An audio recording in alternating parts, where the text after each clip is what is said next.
Hello and welcome back to This Film is Lit. This is our first weekly episode. This is the prequel to episode 7 where we will be covering The Birds. This episode we're going to talk about Blade Runner 2049, maybe a few other things. We're also going to give you a preview and a little bit of background story on The Birds before we get into it on the book and the movie, so that next week we can hop right in from the main episode and get right into it.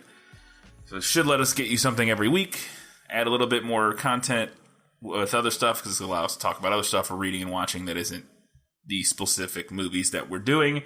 And it allows us to shorten the main episodes a little bit by putting some of the fun facts and that sort of stuff trivia in an earlier episode and get people interested, and then they know what's coming a week later so they can have a chance to go out and watch it or whatever themselves. So, or read it, I guess, themselves. So that's what we're going to do. This is the first one, prequel episode 7. First up, though, we're going to talk about Blade Runner 2049 because we went and saw it right after we watched Blade Runner and recorded our episode. We ran right out and saw Blade Runner 2049, so let's get into our discussion of that as our neighbors are shitheads. They're a lot better than the last ones. They are a lot better than the last ones.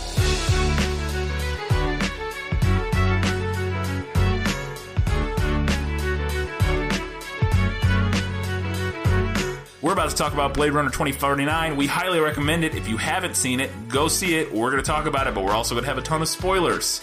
So either turn it off now and go see the movie, or listen on. But you've been warned. Alright, so Blade Runner 2049, directed by Denis Villeneuve. I can never pronounce that guy's name. Oh, that sounds right to me. Yeah, that's pretty close at least. Villeneuve, maybe.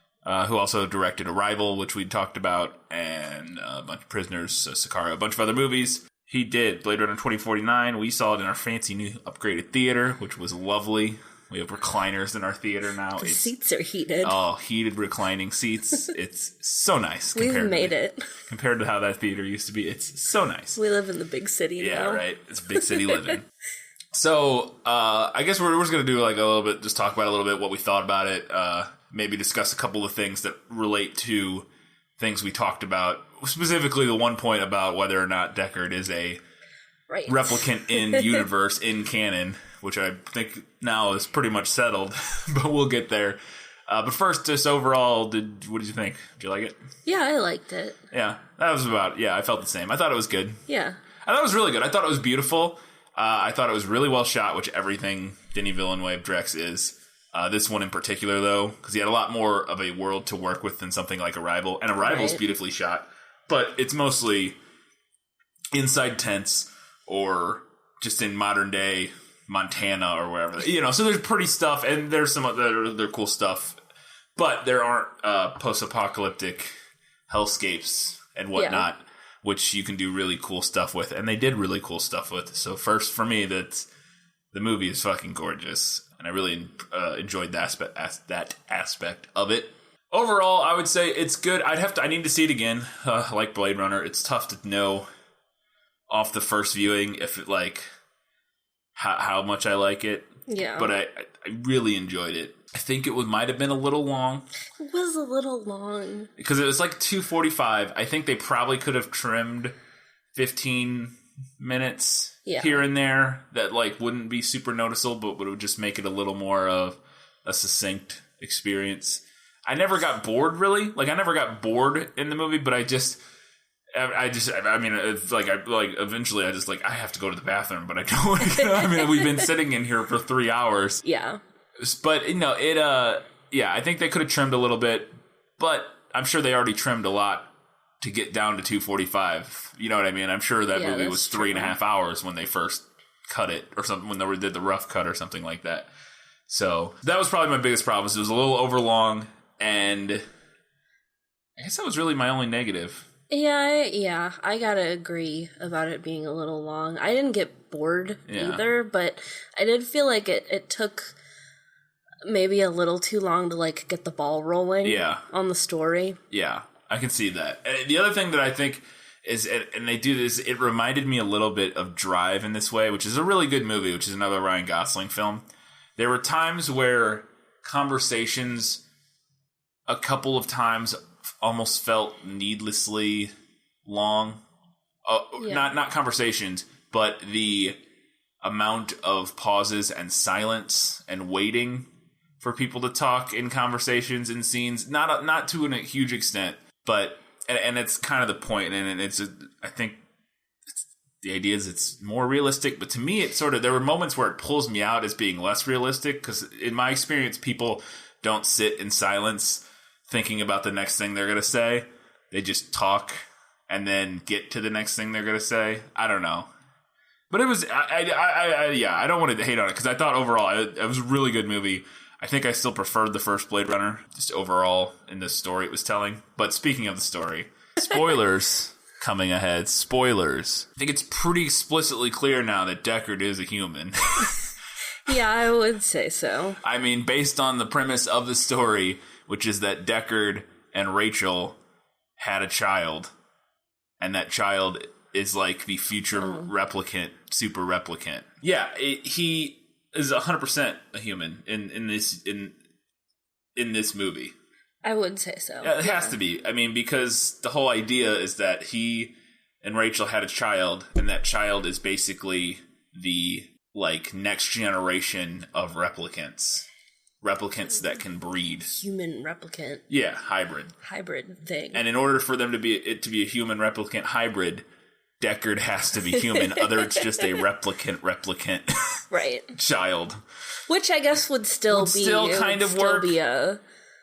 Yeah, it would, because but the implication is that it's a human replicant. Like, at least to me, the feeling I got was that it was a human replicant hybrid, and it's something along, and that Deckard was potentially, or I don't know, something about, there's a lot of stuff about fate and destiny and that sort of thing, but like that was his destiny, was to have that child that was a combination of both. So yeah, it's 100% he's a human. So they just like, screw you, Ridley Scott. He's a human. He's 100% human. Did Ridley Scott have anything to do with this? He produced it. Okay. I'm sure in some way. Like, I'm sure he was involved, but he didn't write, he didn't, I think he's probably listed as an executive producer or something like that. He got a writing character or credit for the characters or something probably, but... Yeah. But there were no doves flying away as any characters died. Doves being released in climactic moments.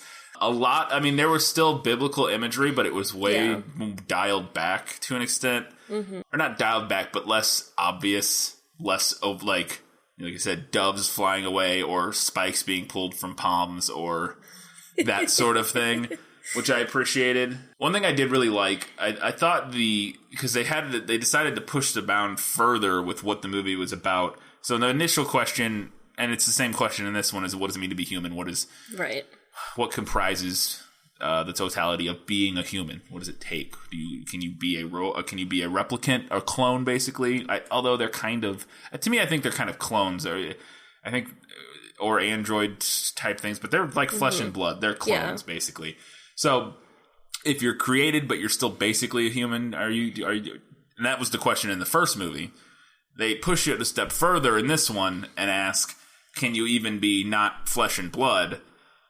And with the addition of the character Joy or Joey or whatever, Joy, the virtual girlfriend that Ryan Gosling's character has. And since we already said spoilers, Ryan Gosling is a replicant in this. And so they push that one level even further. Can something like a computer program, a highly sophisticated artificial intelligence that is all just computer parts, basically, also be human? And they don't really... I think the argument they make is probably yes, maybe. For most of the movie, I felt like she was the most human one there. Yeah, I agree. She represents a lot of some of the most humanity because, well, Gosling's character, which Cade, no, they just called him K the whole time. Yeah, he's a replicant that was specifically designed to be more submissive after the whole thing happened with Deckard's replicants and all that stuff, and the replicant war or whatever.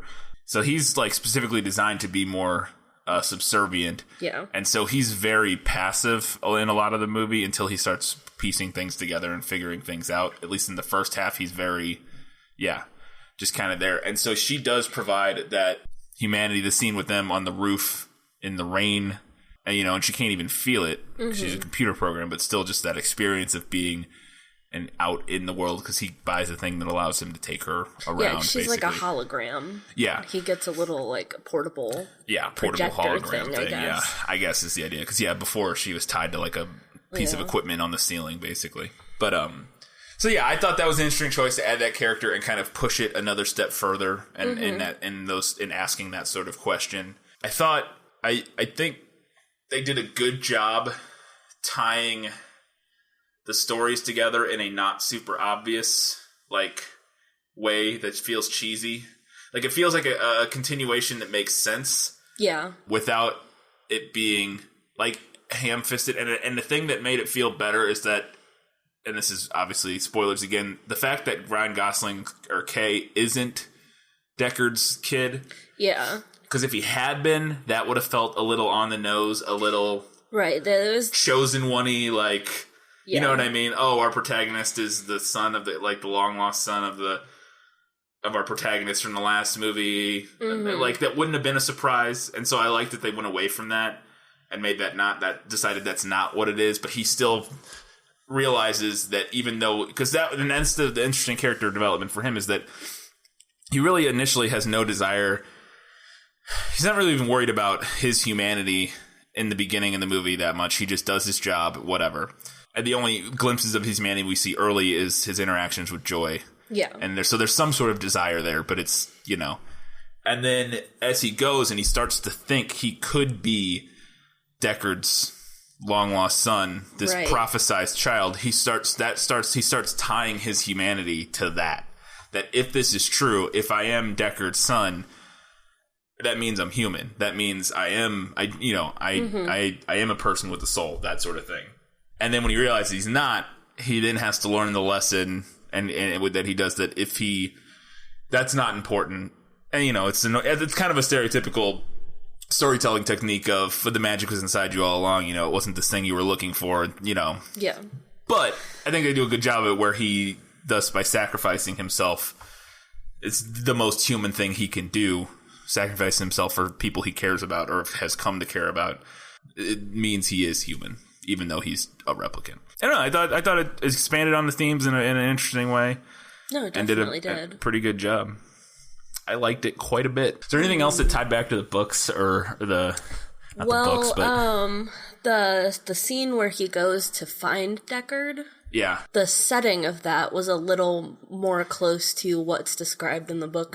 Right. And when we talked about that, we talked about that before in the Blade Runner review, when you were describing it as like a bombed out wasteland. Yeah. And I was like, the air's full of dust. Yeah. And I was like, there's that moment, a couple of shots in the trailer that looked more like that. Mm-hmm. And so I was wondering if that, and the place he is where Deckard is hiding out is like the place where like the nuclear fallout was like the worst or whatever. So yeah, I thought that was interesting that they did pull on more of and it's a lot. That's the thing that's kind of cool. As much as I like the city and the setting of Blade Runner 1, the original Blade Runner, mm-hmm.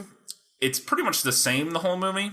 Right. We get to see a lot of different there's environments. More settings in 2049. Yeah. And not just not just more settings, but they're incredibly varied in the climate, not even the climate, but because like the one in the beginning on that farm or whatever is kind of like they're able to grow stuff, but like in greenhouses. Yeah, and everything else outside is dead. Everything's dead, but it's also not like a desert. Yeah. It's kind of like, it seemed kind of like just like a muddy, kind of deserty place. But then we go to the city, and the city's similar to the first one, but it's not raining all the time. Mm-hmm. And then you had the place with Deckard with this bombed out Sandy. And the garbage. Oh yeah, the big that's right. When he goes and he finds the place that the kid grew up. Yeah. Basically the child labor camp or whatever. Yeah, pretty much. that one, it's it's like giant junkyard. Yeah. Not junkyard, it's giant also trash. It kind of made me think of the book because there's some plot elements. Well, not plot elements, really, but there's some elements in the book where they talk about how everything is just sitting around and it's just like building up and up and up. Yeah, yeah. So it makes sense, and it sounds like they did go back and pull in more elements from the book that weren't quite there in the first one necessarily. Yeah, it seems like they went back and like reconsidered the source material a little bit, which is cool. Yeah, and I think the movie benefits from it because as much as I like the first movie, I think it would be very tedious if the movie was 2 hours and 45 minutes long and it was all raining and blue. Yeah, you know what I mean. Yeah. Like if it was all took place in the similar kind of sets, and not that every set in the first Blade Runner is like that, but a lot of it is sort of dank, wet cityscape. And if it was 2 hours and 45 minutes of that, it would have maybe got a little tedious, but they're able to constantly give you something new to look at and interesting environments to be in. It makes the world bigger. Yeah, and it expands on the world, which sequels should do. If you're going to make a sequel, it should that is our cat curling up adorably in an old Amazon delivery box, making a nest. So if you hear crinkling... He's adorable. He's very adorable. But yeah, no, it expands on the world. It adds more stuff, but it still feels like it makes sense in the world. Like nothing, there's not any crazy leaps in like technology or that pulls you out and goes, this doesn't even feel like the same universe that we were in before. It still feels like the same universe. It just feels like the same universe 25 years later. Yeah, no, I agree. I mean? So I thought that was cool. And again, I can't say enough for just visually how gorgeous it is. The villain is pretty good. Jared Leto. God, what a creepy looking guy. Yeah, Jared Leto's really good at being a fucking weirdo. And he does it again in this one. And he was pretty good. I had a hard time understanding some of his lines, I noticed. Yeah, but I mean, he was technically the big bad, but he wasn't like the main person. Like, he wasn't in as much of the movie as... Well, his associate, or his second in command, the lady, is the one who we end up... that Kay ends up squaring off with more often than not, who is also a replicant. But yeah, I still thought, he's not in a ton of it, but when he was in it, I thought he did a good job, and he was creepy and awful. Mm-hmm. And they did which was interesting, and I thought it worked pretty well. They did the Tarkin recreating... a person digitally, and it looks pretty good. And I think it helps in a movie like that. Well, one, it was in really low lighting and like that weird room. Right. But two, with it being, we know it's like it is a clone or an amalgam. Like it can be a little. It's not literally her. Right. It can look a little off because it's supposed to be a little off. It's not a real person. Yeah, it's not. I mean, it's a replicant, and it is a real person, but it's not like. Yeah, it's because we know it's not that actual character. So the fact that if it's just the tiniest bit weird, it actually almost makes it better. Yeah. Like that it makes you a little like, it looks pretty much like almost like, honestly, maybe the best way I've seen that done with a character like that, where the character is the fact, like I said, the fact that it's a little off-putting and like not quite right is totally makes sense. And totally works in that scene, which is an interesting way to do that. They bring back Rachel. We never said, but yeah, and again, spoilers, but he clones Rachel and brings her back as a replicant to try to entice Deckard to help him. All right, so final verdict on Blade Runner 2049. Great movie. Go see it. I'd give it I'm going to just randomly on a scale of letters, I'm going to give it a B+. I think that's fair. I think that's pretty accurate, yeah. I think there could have been a couple little things tweaked. Mm-hmm. I probably could actually lean A- when I saw it again, or maybe even A. Like, I could see it getting up there on a rewatch the same way I felt about Blade Runner. In fact, it would be even more because, with Blade Runner, the second time I watched it, it went from, a C... not a C, but I don't really get why everybody loves this to wow, that's an A+ movie, or at least an A movie. Whereas this one, I already think it's really good. Yeah. And so I think rewatching it, I could see it going up to that's a solid A+ movie. But anyways, that was our thoughts on Blade Runner 2049. Now we're going to move on and give you a little preview of the Birds episode.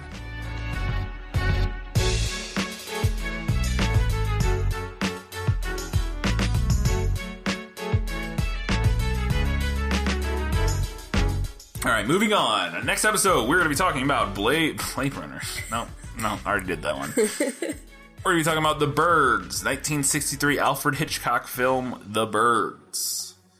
And now, I've seen this movie several times. I watched it at least once in film school. I know. But I've seen it. I saw it before that when I was a kid. I've probably seen it 2 or 3 times. Have you seen it? I've never seen it all the way through. I've seen like little snippets of it, and of course the iconic scene with what's her name, Tippi Hedren. Hedren, yeah. Yeah, where they're attacking her. Yeah. But I've never seen it all the way through. And I have never read the short story. Well, there you go. And you still have not read the short story. No, You're doing this blind right now. I have some fun facts about the short story, but I have not read it yet. Well, let's get into your fun facts about the short story, and then we'll talk about the movie a little bit. Or some of the background on the story. I think that's a good way to do it, since it came first anyways. That's true. So this is a short story by Daphne du Maurier, I think was how we decided her name was pronounced. That's right. That's what it is. It's probably her most well-known story. Didn't she also write Rebecca? Yeah. Okay, because that one's pretty well-known. Short story. Rebecca's a novel, right? Rebecca's her most well-known novel, I would say. My bad, sorry. It originally appeared in a collection called The Apple Tree, which got reprinted as The Birds and Other Stories. Once the movie came out, probably. Yeah. But she's had a couple other of her works adapted, too. Like I said, The Bird's probably the most famous one. But I mean, I'm sure Rebecca's been adapted. Rebecca's been adapted, yeah. Most recently, My Cousin Rachel. Never heard of it. Oh, you didn't see the ads for that? I don't think so. It's like a creepy, like period gothic looking. I want to see it. I would like to do that one eventually. Is it out? Yeah. Yeah, it was out a while ago. Who's in it? Anybody specific? It's fine if you can't think of it. I don't remember. Okay, that's fine. We'll look it up after. A dark-haired girl. Okay. Narrows it down. I know, doesn't it? So, allegedly, this story was inspired. She was out and she saw a farmer plowing a field while being dive-bombed by seagulls. Seagulls are assholes. Seagulls are huge assholes. Yeah. Maybe second only to Canadian geese. It's true. They're way up the list. They're way up the list. Evil incarnate. We don't have to deal with seagulls around here. We just have the geese. Yeah. So. Just roving gangs of Canadian geese. Yeah. Anyway, so the story is allegedly inspired by that instance. Although there is some controversy. I cannot say that word. Controversy. You nailed it. Along with the story, which we'll get to in a minute. Okay. Other fun fact, BBC is apparently readapting the story for television. I saw that, yeah. Apparently as a contemporary drama. That might be interesting. Yeah, I could see it working. So du Maurier is related to the Davies boys, who were the kids who were the inspiration for Peter Pan. Oh. Fun fact, they're cousins. Oh, so literary family, I guess. Yeah, I guess so. That's interesting. She was often categorized as a romantic novelist, which she did not like. And it's interesting, because when I was reading about it, it's not romantic with a capital R. Yeah. It's not like the literary movement romantic, which would make sense, but she was born too late for that, I think. But like romantic, like romance. Oh. Which is interesting because... Of the 2 stories I know of her, neither of those fit. Yeah. Her works don't usually have happy endings. Yeah. They have like sinister overtones and like aspects of the paranormal. So I'm like, okay. Yeah, I was gonna say the only 2 I know, I wouldn't classify. The Birds and Rebecca, I would not classify either of those as a romance. And based on the trailers that I saw for My Cousin Rachel, I wouldn't classify it as a romance either, so... Yeah. She was also purportedly bisexual. Interesting. She allegedly had an affair with an actress named Gertrude Lawrence. Although both her and Lawrence's children deny that was even a possibility, so who knows? Who knows? So, my juiciest tidbit here that I learned while I was doing some research is that she has been accused of plagiarism. Oh, really? On a couple instances. Huh. Her novel, Rebecca, apparently had some similarities to a Brazilian novel whose title I'm not going to try to pronounce because I will butcher it. Okay. I'll take a stab. Did you write it down? Successora. Successora. The successor. Yeah, the successor. Sorry. Successora? Oh, wow. Yep. Yeah. See, it looks easy. It looks pretty easy. I saw it. Successora. But it means the successor. Yes. So apparently there were some similarities there. And the other accusation of plagiarism was the birds. Oh, really? Yeah. So this author, Frank Baker, who I had never heard of, wrote a novel also called The Birds. Yeah. And I went and read the synopsis of said novel, and it does pretty much sound like the same story. Yeah. But what's interesting and highly suspicious is that at the time he submitted it to his publisher, she was working there as a reader. Oh, boy. Yeah. So, that's not sure how you got away with that, Daphne. But wow, all right. So, and there's also now, like, there's controversy about, like, what the movie is actually based on, because Frank Baker was going to sue about the movie. And I think somebody advised him not to do it. Interesting. So we can segue into movie fun facts. So, well, that was that's crazy. I mean, I'd read a few things about her when I was looking through movie stuff, and I didn't see that. That's I had no idea that was, like, I'd always just heard, it's based on this short story. So it's funny that her two most well known, I know, are the two that. So she was like a mediocre writer, and then the two ones that are considered classic. Well, I don't know how much the Birds short story is considered classic, but the two most popular ones are potentially not her own doing. Little suspicious, yeah.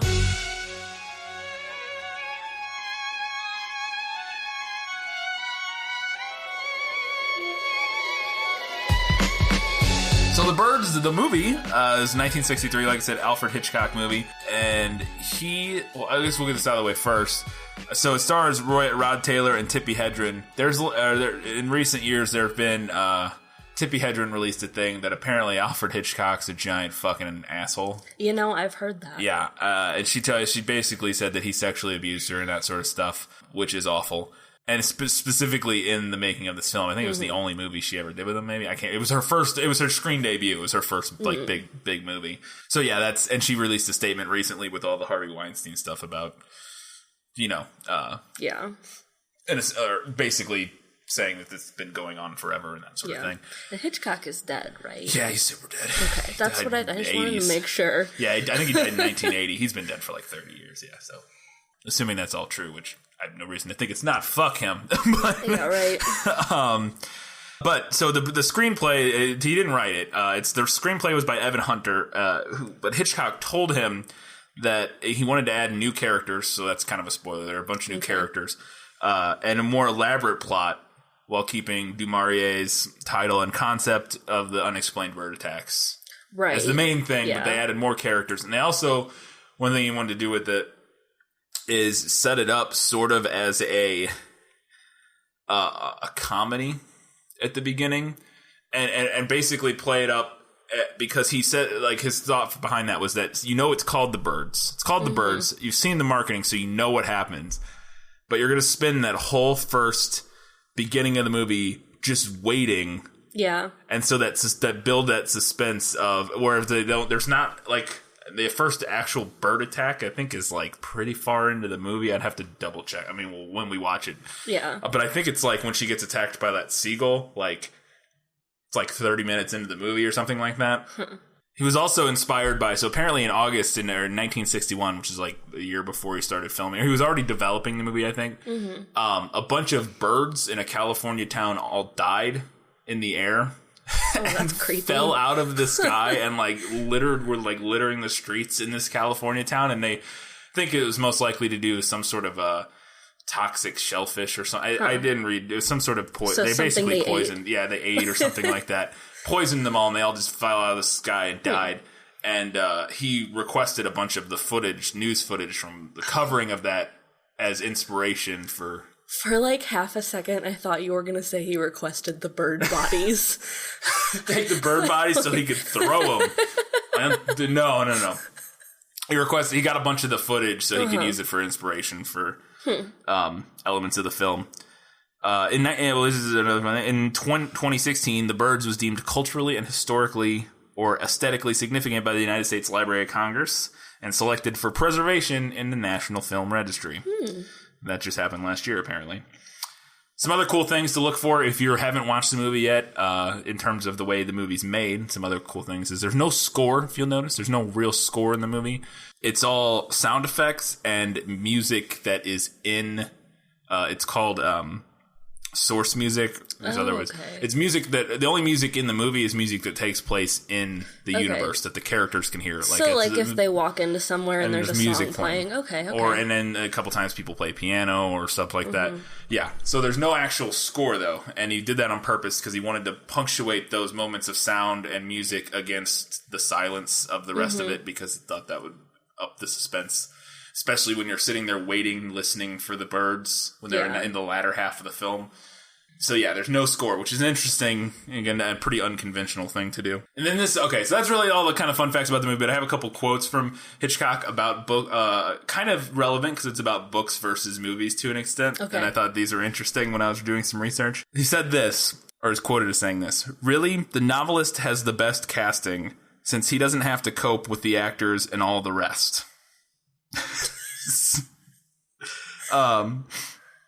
And then he elaborated on that when he was interviewed by Roger Ebert in the 60s, and he elaborated, Robert Ebert. Roger? I can't remember. Ebert. He said in this interview, once the screenplay is finished, I'd just as soon not make the film at all. I have a strongly visual mind. I visualize a picture right down to the final cuts. I write all this out in the greatest detail in the script, and then I don't look at the script while I'm shooting. I know it off by heart, just as an orchestra conductor needs not look at the score. When you finish the script, the film is perfect, but in shooting, you lose perhaps 40% of your original conception. So, he may argue, I don't know why he wasn't just a writer then, but he may argue, Hitchcock might argue that the book is always better than the movie. Yeah. But, so I thought that was an interesting take, and at least as terms as it pertains to our sort of discussion that we have about these things. But I disagree, I think. I mean, not that I disagree, but I think you definitely will lose. You'll always lose something, but I think you also can gain a lot. Like, I think that's another thing. It's not wrong saying that, you lose 40, you lose a big chunk of what you're imagining when you're writing it or whatever. But I think there's also a lot of stuff that you can gain and that can show up and that creates in the end creates a vastly different experience that is not only different but at times can be better than what you may get just from reading a book. But yeah, so that's all we got as a little preview for The Birds. You can go ahead, try to, I think it's on Amazon for like $2.99 if you want to go see it if you've never seen it. The short story is pretty short. It's like 45 pages in the edition that I got, but I also found it online. So I can post it on the Facebook page, on the Twitter. Yeah, and you guys, if you want to go ahead, you got about a week. No, not about. You have exactly a week until the Birds episode comes out, where we'll be discussing it. So go ahead and watch, read, and let us know what you think on the Facebook page, like Katie mentioned, or you can follow us on Twitter at This Film Is Lit. We also have a Goodreads. That's just, I assume you just Google This Film Is Lit. I don't know how that works. Or not Google, but go to Goodreads and search for This Film Is Lit. I don't know how Goodreads works. But. Yeah, that's our username. Okay. There you This go. Film Is Lit. Where you add the books and that sort of stuff to it. Beyond that, I think that's all we got for this first prequel episode. Hopefully, these prequels are better than some certain other prequels that exist in the world. But that remains to be seen. Until we do a few more of them. And maybe have a few years of retrospective to think back on whether or not said prequels were very good at all. Nothing in particular I'm discussing there. Oh boy. Anyways, thanks guys. Thanks for listening. We'll see you back in 1 week. Well, we won't see you. You'll hear us back in 1 week talking about The Birds on our second Halloween episode. Until next time, guys, keep reading books. Keep watching movies. And I think that's all I say. I think so. That's fine. Doesn't matter. That's good.